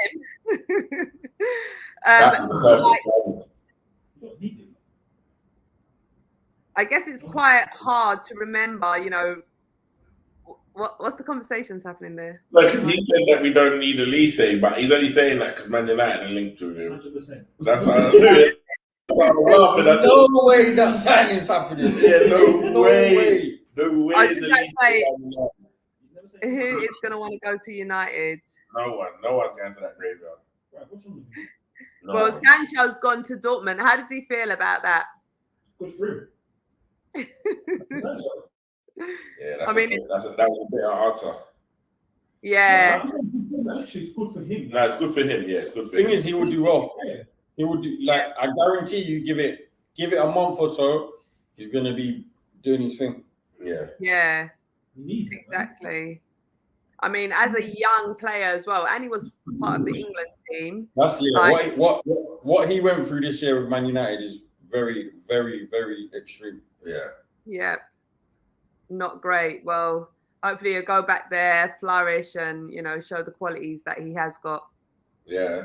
What's your lot's expectations for the season? For the team coming back from Dubai? Yeah, so do you know what? Coming back from Dubai, what I want to see, I want them to get some good rest, because rest is important mentally as well as physically. Listen, when they come back, I want to see hunger. I want to see passion. I want to see the good football that we have been playing, but I also want to see these chances finished, because when you think back to those few games, like when we started the season, are you forgetting we scored 6-0 against Lens? We scored 4-0 against PSV. Like, we were scoring goals from different areas of the pitch as well. That is what I want to see. I feel like we've just had a bit of disruption, but we need to get back to that. I also want to see a striker added to the team. I personally don't want to get rid of Eddie Nketiah. I feel like he can step in and do a job when it's needed. So I personally do not want to get rid of him, but I do want to see another striking force added. And I want us to just go on ruthless, like how we was going on last season. I think we need to pick up that intensity as well, because I feel like last season we was playing with a lot more intensity. So I want to get that back. And come on, man, we're Arsenal Football Club. I know it feels like really heartbreaking at the moment, but when you look at the bigger picture, we are sitting in 4th place. It could be worse. We could be, further down, a bit like Man United, Chelsea. Do you know what I mean? It's not too bad. And when you look at the losses that we have, it hasn't been too many games that we have actually lost. It's just that it's been back to back. So let's just get back to doing what Arsenal know they can do. That's what I want to see. Sure, can I ask you a question? Yeah. Like the position that we're in and the games that we've lost, yeah. As supporters, do you think Man City supporters talk how we talk? Because Man City was in the same position. Yeah, that's actually a good question. I don't know. I feel like Arsenal have got a really good fan base. I feel like we are very patient as fans, and we are very supportive of the club, and we want to see the team do well. And I think that's why we get, so emotional, because we just want to see the team do well. So I don't know. I don't really know. I think the Arsenal fan base will be very toxic as well. Yeah, but we have seen improvements. Now we've seen improvements in the attitude, but it's like even like these games that we lost, there's no need to really panic. But I feel like as soon as we drop points, we just like go into this panic mode. I feel like even Kevin De Bruyne warming up on the sideline in that game that he didn't come on for, like sets the fucking fan base messy. Like they just start going mental over it on Twitter. Like I just feel like we're so reactive to everything that happens, and we don't just let things like football. You're never gonna go a whole season unbeaten. It's only been done once. Do you get what I mean? But we like everyone's dropping points, and I think as soon as we drop points, everyone's panicking. Drop this guy, sell that guy. You know what I mean? Like I feel like yeah, like Arteta out. Like the fact that people are saying Arteta out is beyond me. And even the arguments that I have with people about it, I'm like, well, who do we go and get then? Exactly. Everyone wants him out, so who's the other option? There is none. Like, who do we go? There's no right now. There's no great managers right now. It looks like Ten Hag will be looking for a job soon. Yeah. No, thank you, Millie. And then we won't get Emery out because we as fans run him out of the club. So it's like, do you know what I mean? Yeah, I say I am happy with Mikel Arteta.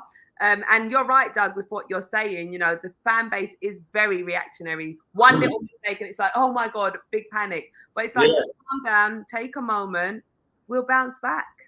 So everyone's had a wobble this season. Like everybody, no one has been exceptionally good. So the fact that we're not actually playing the whole season, we've not actually played particularly well, and we're like 2 points off of Liverpool, maybe a bit more now because they played before us, didn't they? And we lost the game. But there's no need to panic. We've got a game in hand. We go and win that. We go and beat Palace. Then we're back to 2 point gap. And then anything, Liverpool ain't exactly that great. They obviously on a little bit of a roll now, but I reckon they've got another wobble in them.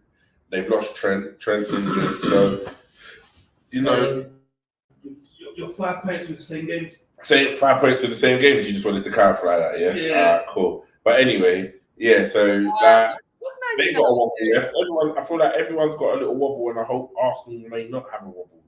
They actually just get it right and then kick on, and maybe towards the end of the season might drop a game or two, but can have a good run of games. You know, Right now, how the league is, you can't call who's going to win. you can't. No, This has been a weird season. yeah, already. weird top. Like I've never seen a season where top of the league and 5th place are so close. Yeah, literally. Never. It's not doing nowhere near. It's mad, isn't it? Mad. Like top of the league, and so imagine Tottenham go on a mad run and we all drop points. They could be top again. Yeah. It's crazy. Imagine Timo Werner comes in and just starts banging up goals. Yeah, you know what I mean? And then Man City, I feel like they're not playing with the same intensity as they did last season. So I feel like they've got another few games to No, but you see the problem with Man City that everyone's sleeping on, you know. No matter what Man City go through, they're always gonna fix it. Yeah. They find a way. And that's why I think as an Arsenal fan, what is kind of worrying for me, because we've beaten Man City, we've beaten a lot of teams that we probably would have struggled with last season. So the fact that Man City are struggling, it's like if we could have got it together, we could have had that advantage. Do you get what I'm saying? Exactly. Yeah. Oh man, we need to. Because if Man City start clicking again, we're all in trouble. That's a fact. Yeah, it's a wrap. If they click, it's a wrap. Kevin De Bruyne back, Haaland back, them two pally, it is the problem. Yes, a massive problem. And Ashley saying, I've seen our team have a dry patch before and they started banging. I don't doubt Arteta one bit with that. Let's hope so, man. Let's hope so. Yeah. That is what we need to get. So if I say to you guys, what is your expectation for the end of the season? How are you feeling? Because I mean, me and Doug are normally very optimistic. Like, yeah, we're winning the league. We're doing this. We're winning that. But how are you both feeling at this moment in time on how the season can actually end? What's the one down from the finals on a tournament? Semi? Yeah, semis. I expect us to reach the semis Champions League. Yeah. And run it to the end on a Premier League charge, like on the title. Okay. Now, I'm not saying, we have to win it or whatever, but end the season strong and have a good Champions League innings that, you know what I mean? Like, give us something to hope for. Do you get what I'm saying? Yeah. Like, that's what I want. Like, you know, like last season, because they were top of the league, the fans, you go to the games, it was electric. Like, I feel like that whole buzz, you know, like coming off the back of All or Nothing, watching that series, everyone was like loving it, buzzing, the ground was shaking. Like, I feel like we've kind of lost that this season. So I feel like if they could give us something, like go on a little run in the Champions League, give everyone something to get a bit excited about, and then go on a little run in the Prem, I'll be happy with that. Because you can't say like, they have to win it. Yeah, I'd love them to win the league, but like, just don't go outside. Yeah. It's you know what I mean? Like, you know what I'm saying? Like, just don't go outside with it right now, man. Like, hit a semis or a final.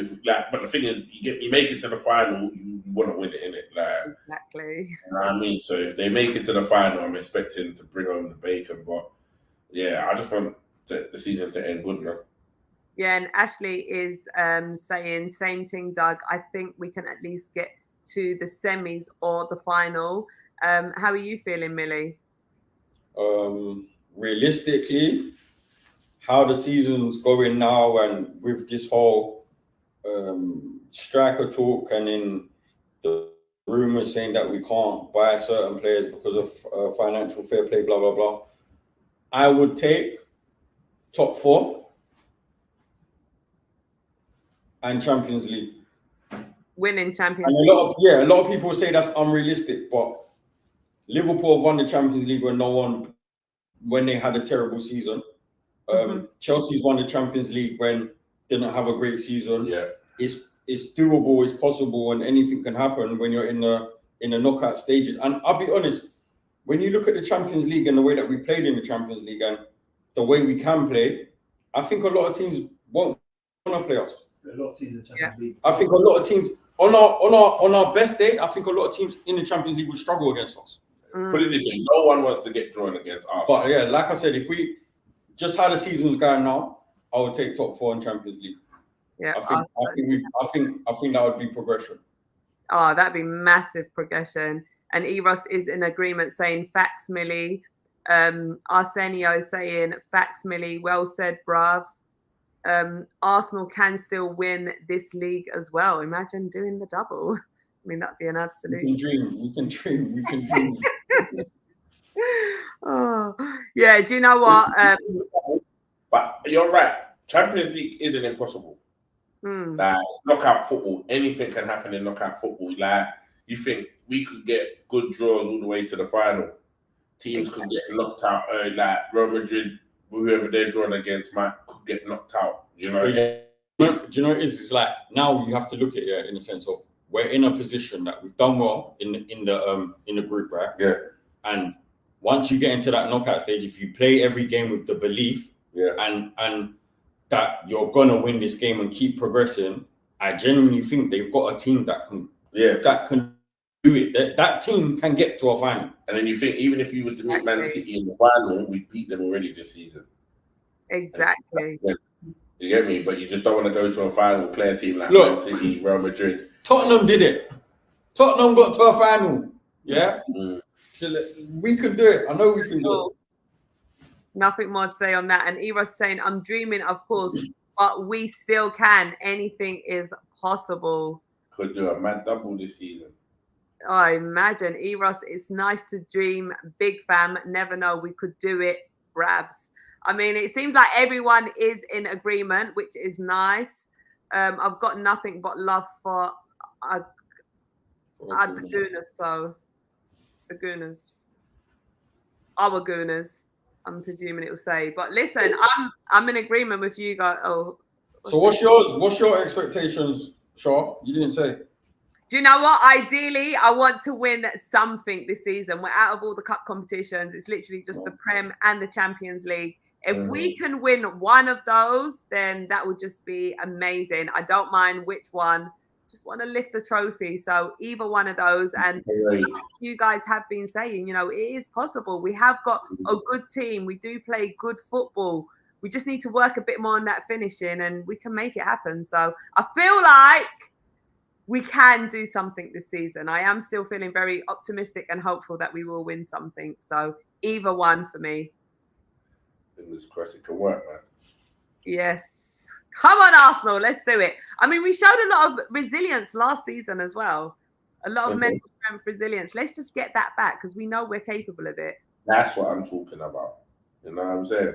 Exactly. And Arsenio is saying double, double, double. Arteta has done the double. I want to sing that end of the season. Yes, I'll definitely be singing that loud and clear for you. Yeah. So for sure. Oh, guys, it's been absolutely great speaking to you both. I know. I'm hungry. What have you got for dinner tonight? I don't know. I was just seeing how long we've done. An hour and 45 minutes.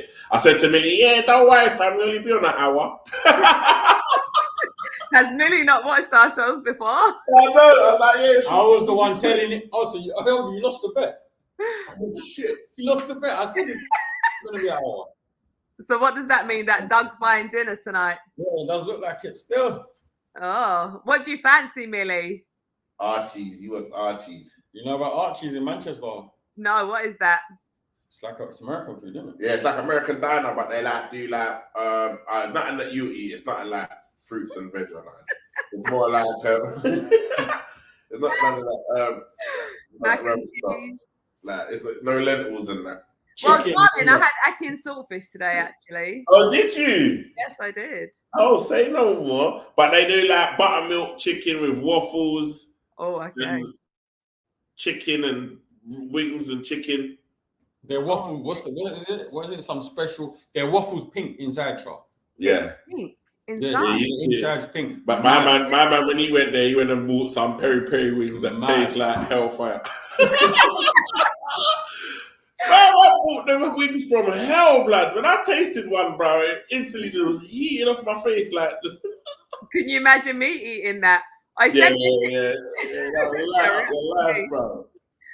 send me a picture of your food, guys, if you want. Yeah, I will. I'll hit you up. With it. You know what I mean? But yeah, we better eat. We've been on the road all day. Done though. All right. Well, everyone's sending love, saying Charlene, Millie, Doug, big up, enough love to you all. Bless up, and all the best for 2024. Come on, you too. Blessings. Happy New Year to the gang. And you know what I mean? Nice show. Yeah. Listen, guys, it's been great. And thank you to each and every single one of you for tuning in and being a part of this show. It's always a great pleasure. Millie, Doug, you've both been amazing. You're welcome. Yep, thank you both for coming on. And we'll be back again next week for another catch up. And hopefully there's some progression in the transfer window as well. So sending love to you all. We are signing out. Bye for now. Definitely. Next Friday, tune in, man.